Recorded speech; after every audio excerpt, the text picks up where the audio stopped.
नमस्कार. नमस्कार. आज आपण इथे हमीदवाडामध्ये इथं आलेलो आहोत.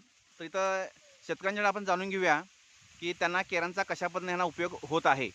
साहेब तुमचं नाव सांगा. शशिकांत बाबूराव सुळकुडे, मुक्काम पोस्ट हमीदवाडा. बरं, ही टेक्नॉलॉजी तुम्ही किती दिवसांपासून वापरताय?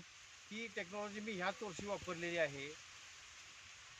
पुढं आणि ह्या टेक्नॉलॉजीमुळे तुम्हाला आतापर्यंत काय काय प्रगती जाणवते? मी आता ही टेक्नॉलॉजी वापरल्यापासून 1 फेब्रुवारीला मी लावण करून सुद्धा माझा आज ऊस साधारण 25 ते 26 पेरं ऊस तयार आहे. त्याचबरोबर हां एका 2 पेरातलं अंतर हां 9 इंचापेक्षा जादा आहे. हां. अधिक ह्याच्या अगोदर मला 40 ते 42 टन ऊस मिळत होता एकरी. प्रत्येक पण ह्या वर्षी? वर्षी हां. प्रत्येक वर्षी पण ह्या वर्षी मला तो साधारण 50 ते 60 टन भेटेल अशी अपेक्षा आहे. मिळणार आहे तो.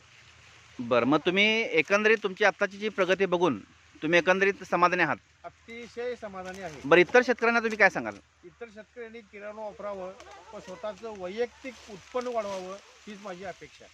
आणि हा किती पेरांचा ऊस आहे? हा सध्या जरा 26 सांगा, दाखवा बरं. हा सध्या 26 पेरांचा ऊस आहे. मोजूया की आपण. 1 2 3 4 5 6 मोठ्याने. 8 9 10 11 12 13 14 15 16 17 18 19 20 21 22 23 24 25 26 आणि 27. मी 27 पेरांचा ऊस आज तुम्ही बघताय. होय. आणि हे टोटल आपण बघितलं तर एक साधारणतः 10 महिन्याच्या कालावधीला ऊस आहे. हा 11वा महिना आता 11वा महिना चालू आहे. म्हणजे निश्चितच तुम्ही ह्या सगळ्या गोष्टीतून समाधानी आहात. अतिशय समाधानी आहे. Okay, thank you.